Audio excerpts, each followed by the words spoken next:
Muy buenas, vamos a comenzar esta clase de segundo de bachillerato basándonos, como siempre, en el temario de Historia de España en la Comunidad de Madrid y nos vamos a detener en el tercer tema del bloque 1, conquista y romanización de la península ibérica, principales aportaciones romanas en los ámbitos social, económico y cultural. Es decir, hay que hablar de Roma, hay que hablar de la presencia de los romanos en la península ibérica. Es un tema fascinante, pero que hay que completar al final en muy poco espacio, como nos pasa siempre cuando atendemos al temario propuesto desde la universidad para realizar la EBAU en la Comunidad de Madrid. Al final nos tienen que quedar 10-15 líneas para hablar de esto, pero conviene entenderlo. Como siempre digo, conviene tener un bagaje, conviene tener digamos, un backup detrás, una serie de datos que nos hagan salir de dudas si en un examen nos bloqueamos, que nos hagan tener un poco el contenido en la cabeza, porque aunque nos aprendamos, por ejemplo, un resumen de 15 líneas o de 10 líneas de memoria, tener un contexto de lo que fue la presencia de los romanos en la península con algún dato más siempre viene bien. Y además, si conseguimos aprender algo ya, es brutal. En este caso, la pregunta o el tema, mejor dicho, se plantea en tres apartados. Un primer apartado que está centrado en la conquista y la romanización, es decir, la llegada de los romanos y por qué llegaron y en qué etapas llegaron a la península. Después, hablar de la romanización. Y, por último, las aportaciones que dejaron en los ámbitos que nos proponen ahí, social, económico y cultural. Así que podemos afrontar este tema ya desde el principio hablando de la conquista o podemos hacer una pequeña presentación. Si hiciésemos una pequeña presentación, pues habría que hablar de la situación de Roma en esos años, donde todavía era una república, pero ya con ansia expansionista por el Mediterráneo. Estamos hablando del siglo III a.C., y en ese momento había otro imperio, el imperio cartaginés, que estaba en el Mediterráneo pugnando, luchando con los romanos por hacerse con determinados territorios. Después de la Primera Guerra Púnica, la más conocida es esta Segunda Guerra Púnica, que va a ser clave para entender la conquista de los romanos en la península. Por eso digo que si nos ponemos a hacer una introducción, podríamos hablar del motivo que trae a los romanos aquí, pero lo mejor es entrar directamente a las fases de la conquista y el porqué de las mismas. Entonces, hablando, como digo, de las causas, podemos hablar de que los romanos llegan a la península por ese contexto de enfrentamiento con los cartagineses, sumado al posterior interés que descubrieron tener en los recursos del territorio. Cuando llegaron a la península se dieron cuenta que este era un territorio idóneo para ellos, para expandirse y para hacerse con él. Así que llegan por el conflicto con los cartagineses, pero se quedan por los recursos del territorio. Tres son las etapas en las que se divide la conquista. Una primera etapa centrada, como digo, marcada por la Segunda Guerra Púnica, una etapa que abarca desde el 218 al 201 a.C., y podemos hablar del 201, pero también podemos hablar del 197 a.C. si incluimos ahí el tiempo que tardaron posteriormente en consolidar su poder en la zona arrebatada, por decirlo así, a la influencia cartaginesa. Las guerras púnicas, que es un enfrentamiento, como he dicho antes, que tuvieron Roma y Cartago por el control del Mediterráneo, son tres, pero la segunda es la que nos interesa en este caso. En esta segunda guerra púnica, Roma derrota a los cartagineses después de diferentes batallas, después también de que los cartagineses se hubieran saltado el pacto, el Tratado del Ebro, que después de la Primera Guerra Púnica determinaba las zonas de influencia de Roma y de Cartago en la península. Después de romper ese Tratado del Ebro, los romanos van a penetrar en la península, sobre todo llamados por el ataque a la ciudad de Sagunto. Roma había firmado un pacto de alianza con Sagunto y cuando los habitantes de Sagunto son atacados por los cartagineses, que estaban en ese afán expansionista, deciden desembarcar en la península.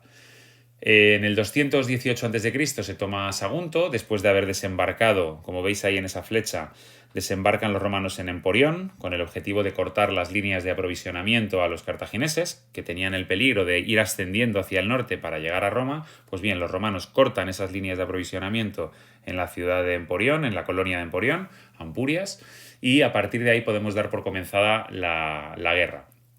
Diferentes batallas podemos destacar aquí, aunque como digo siempre, nos da para poco, tenemos muy poco espacio siempre para hablar de esto. La derrota de Cartagonova en el 209 a.C., la de Gades en el 206, en ese momento, una vez que los romanos ven que están a punto de derrotar a los cartagineses, descubren todas las riquezas, todo lo que les ofrece los nuevos territorios y se deciden a incorporar todos estos dominios a su futuro imperio, a lo que en aquel momento era la República de Roma. Así que primera etapa, Segunda Guerra Púnica. La segunda etapa, pues la conquista del interior peninsular, 197 al 29 a.C. Realmente es un periodo demasiado largo, no todos esos años fueron años de conquista, hubo diferentes fases, pero es cierto que si tenemos que destacar alguna es la de los años 155 a 133 a.C. con las guerras celtibero-lusitanas. Son los enfrentamientos que tuvieron los romanos con los pueblos del centro peninsular, del oeste peninsular. Hablamos aquí de, por ejemplo, la resistencia del caudillo Viriato, del caudillo lusitano Viriato, o de la ciudad de Numancia, de la zona de los Arébacos, que se resistió hasta el último minuto frente a la ocupación romana. Es un periodo largo también porque la meseta es un territorio agreste, complejo, extenso, donde los romanos tuvieron que detenerse más de lo previsto hasta terminar de dominar todos esos pueblos y todo ese territorio. La tercera etapa es la del sometimiento de los pueblos de la cornisa cantábrica, es decir, el norte peninsular, astures, cántabros, 29 a.C. a 19 a.C., es decir, esos años en los que coincide con la llegada del imperio, con el primer emperador, Octavio Augusto, que entre otras cosas quiere unos límites naturales, unos límites para su imperio que, claro, no cuadran con dos pueblos ahí como los astures o los cántabros sin someter. Así que esas guerras cántabras y astures, esas guerras contra los pueblos de la cornisa cantábrica, acaban por fin con la victoria romana, con el sometimiento y el castigo de algunos de los rebeldes de esas campañas militares y con el inicio de un periodo llamado Pax Romana, que es un periodo dorado de la historia de Roma en todo el imperio, donde prácticamente durante los primeros 200 años de nuestra era los romanos viven el periodo de máxima expansión económica, territorial y de ausencia de guerras también. Muy pocos conflictos comparados con los que tenían antes y con los que tendrán después. Nos vamos a centrar ya en el concepto de romanización. Conviene mencionarlo esto en el resumen, en la pregunta, si nos preguntan por los romanos en la EBAU, conviene hablar de lo que es la romanización, que no es otra cosa que el proceso de implantación o de asimilación, según si vemos un punto de vista u otro, de los modelos económicos, sociales, políticos, culturales en los pueblos prerromanos que había en la península, es decir, implantar a los pueblos indígenas todos esos modelos, toda esa cultura romana, o asimilarlos, si lo miramos desde el punto de vista de los pueblos romanizados, de los pueblos que previamente estaban fuera del control de Roma y que terminaron estando sometidos por los romanos.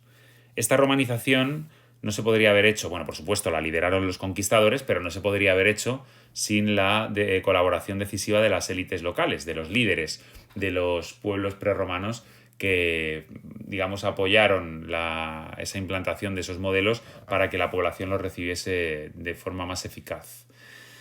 El proceso de conquista fue muy lento, así que la romanización fue simultánea y se terminó de consolidar esta romanización cuando se terminó la conquista. Esto es una obviedad, prácticamente no hace falta mencionarlo, pero por si acaso.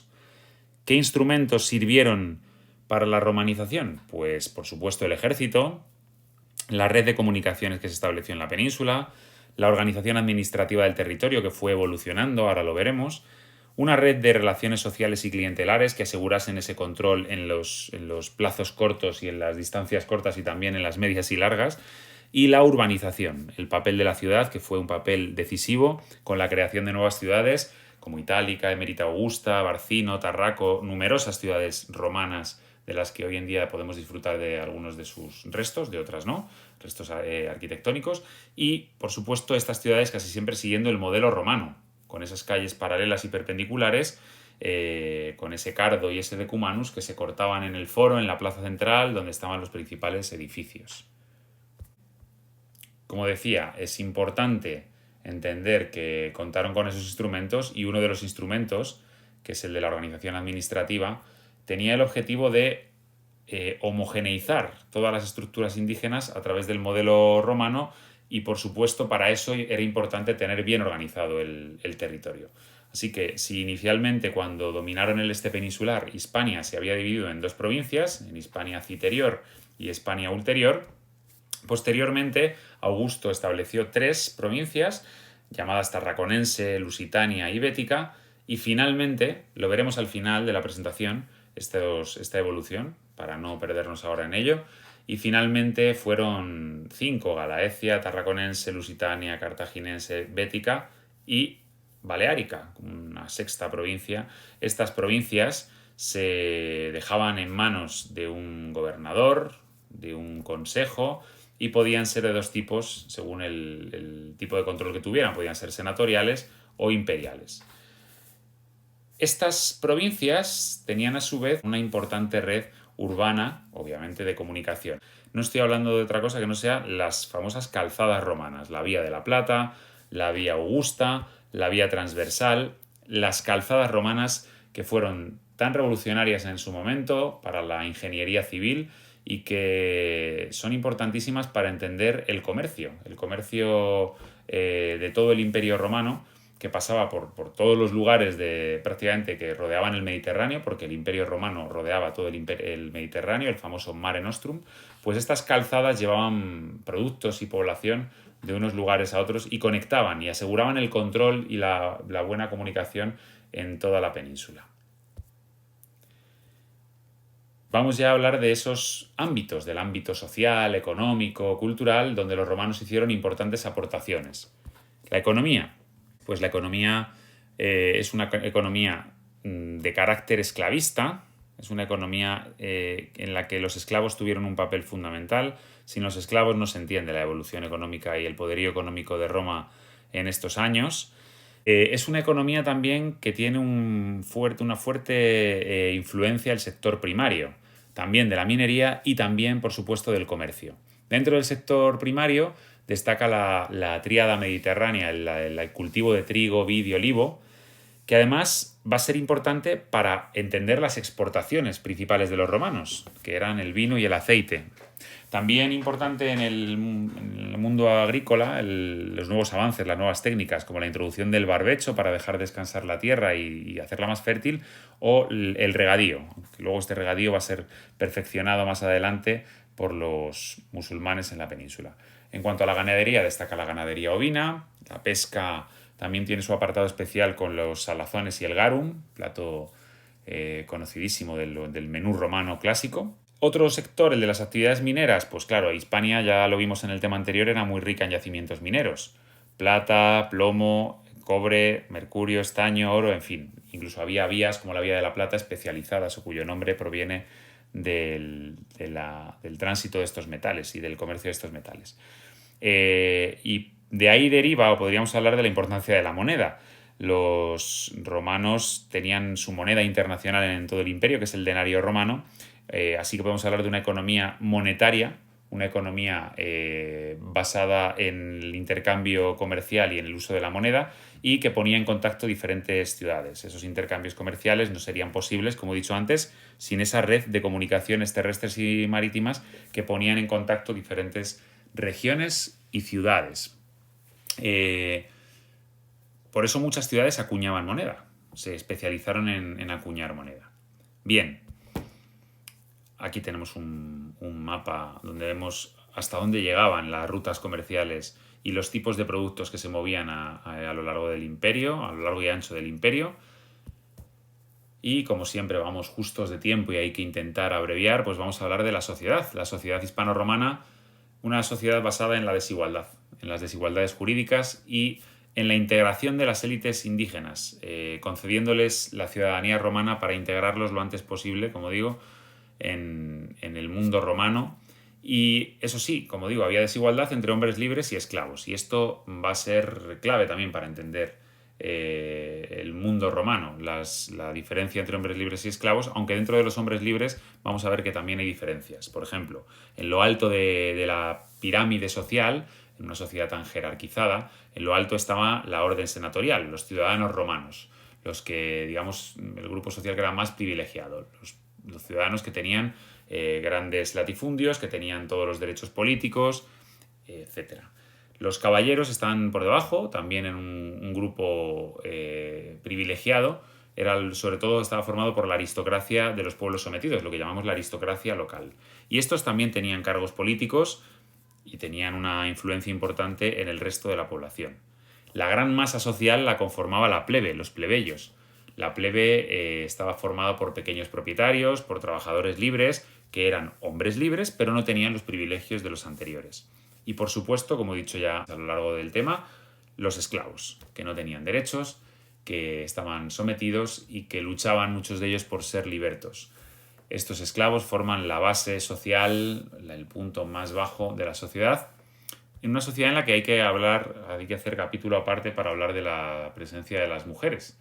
Las mujeres dependían del marido, pero tenían más libertades que en otras civilizaciones antiguas. Podemos hablar aquí de la legalización del divorcio. Bien.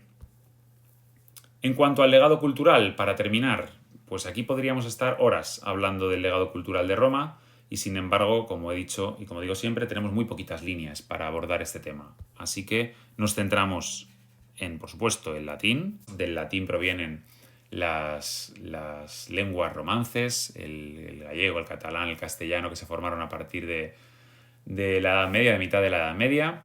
También ligado al latín, bueno, ligado no, pero otra aportación muy importante que todavía puede llegar hasta nuestros días es el derecho romano. En una sociedad mucho más compleja que las que había antes, que las sociedades tribales o que las sociedades prerromanas, regular correctamente las relaciones privadas, las instituciones políticas, el funcionamiento de estas instituciones era mucho más complejo y por eso el derecho romano se encargó de gestionar la convivencia. Así que es un instrumento fundamental. Y tenemos que hablar también de religión. Aquí también nos podríamos tirar mucho tiempo hablando porque la religión romana tiene varios capítulos. Un primer capítulo en el que los romanos, allá donde conquistaban un territorio, respetaban inicialmente las creencias locales. Por ejemplo, en Egipto respetaron los dioses de Egipto, respetaron los dioses griegos. Bueno, no solo los respetaron, sino que los incorporaron y los romanizaron. Hablamos de los dioses grecorromanos. Pero podemos hablar también de que tenían un culto obligatorio que era el culto al emperador. Y también después se obligó al culto a la triada capitolina, a Júpiter, Juno, Minerva, de esos tres dioses grecolatinos de los que hablamos. Estos tres eran la triada capitolina y a ella y al emperador había que rendirles culto. Pero no podemos pasar por alto que el cristianismo era una religión perseguida, una religión extraoficial, una religión que no se podía practicar de manera legal en el imperio. Sin embargo, a medida que nos vamos acercando al siglo III, el cristianismo se había extendido tanto que en el 313 Constantino firmó el Edicto de Milán, donde decreta la libertad religiosa, es decir, se puede practicar el cristianismo. Y poco después, en el 380, el emperador Teodosio convierte al cristianismo nada más y nada menos que en la religión oficial del Estado. Es decir, la tortilla da la vuelta. Donde antes el cristianismo era imposible, no se podía practicar, aunque se practicaba muchísimo y se extendió por todo el imperio, ahora, a finales del siglo IV, resulta que la única religión, el único culto posible y legal es el del cristianismo. Y pasaron a ser de alguna manera perseguidos, aunque no en la misma medida, el resto de religiones. Y por último, pero no menos importante, cabe hablar aquí del legado arquitectónico. Ese apartado de las obras arquitectónicas que dejo ahí abajo, donde tenemos que intentar condensar, pero no dejar pasar, diversos ejemplos, diversos tipos de edificios que conviene comentar. Se puede hablar también de las características de las obras arquitectónicas, del espíritu práctico que predominaba en las obras públicas y de la grandiosidad. En contraposición a lo que hacían los griegos, que buscaban el ideal de belleza, las proporciones, los romanos tenían otra forma de entender la arquitectura, pero por supuesto hay que hablar de ejemplos. Y sin podernos parar mucho a explicar cómo se hacían esas obras, que sería importante hacerlo si tuviéramos más tiempo, esa uniformidad que buscaban en todo el imperio, esa importancia de los edificios en la ciudad, que aquí no he mencionado, por ejemplo la basílica, la curia, como en el foro romano se levantaban esos edificios no solo para impresionar, sino también para convertir la ciudad el centro de la ciudad en un foco de encuentro. Bueno, pues más allá de eso hay que hablar de diferentes tipos de edificios. Por ejemplo, los edificios para espectáculos, como por ejemplo los teatros, los anfiteatros, los circos, que pongo ahí abajo, el Teatro de Mérida o de Sagunto, el anfiteatro de Tarragona, Tarraco, de Itálica, circos como el de Mérida. Me estoy dejando muchísimos, no puedo, os recomiendo que mencionéis algún ejemplo, no os va a dar para más. Podemos hablar también de las termas, importante también la construcción de termas a lo largo de la península, todavía quedan restos en algunos lugares. Destaco ahí, por ejemplo, las de Lugo, las de Segóbriga, pero hay muchas más. Templos, como el de Favara en Zaragoza, en Mérida. Los templos ya sabéis que son templos muy parecidos a los que hacían, vamos, copiados prácticamente de los templos griegos, pero con 4 modificaciones, una de ellas el podio y alguna más en los órdenes, incorporación de algunos elementos más a los órdenes clásicos. Bueno, ¿veis? En cuanto me pongo a hablar de esto, vuelvo otra vez. Como decía, ejemplos, templos, también tenemos obras civiles, importante esta parte, la de los acueductos, por ejemplo. Los acueductos fundamentales para llevar el agua a todos los lugares, acueductos como el de Segovia, el de Mérida, puentes como el de Alcántara, en fin. Podríamos hablar también de las murallas, que fueron importantes en muchas ciudades, sobre todo a partir del siglo III, para proteger al imperio de los ataques o de los posibles ataques de los bárbaros. En fin, muchísimos edificios, mucho legado cultural. Hay que mencionar al menos algunos tipos y, si puede ser, lugares en los que están. No os quedéis solo con decir acueductos, puentes, sino algún ejemplo concreto para ilustrar mejor ese resumen o esa respuesta a la pregunta que nos puedan hacer en un examen. Y así, con esta prisa con la que termino, porque no quiero robaros más tiempo, me despido. Este es el legado cultural, social, económico de Roma, la conquista, y espero que haya sido útil, que os haya servido. Como dicen por ahí los youtubers profesionales, suscríbanse si les ha gustado, denle like, y si no les ha gustado, pues no pongan nada, tampoco hace falta ofender al personal. Yo creo que ha sido los mejores 20 minutos posiblemente de vuestra vida, así que disfrutadlos. Adiós. Ah, no, mira, antes de irme, voy a darle aquí para que veáis algunos ejemplos. Acueducto de Segovia, Teatro de Mérida. Estoy bajando la voz poco a poco para que esto sea un fade out. La división provincial de la que os he hablado antes. Ahí tenemos la evolución de las provincias de Roma. Y por si acaso se está haciendo de noche, ahora sí os digo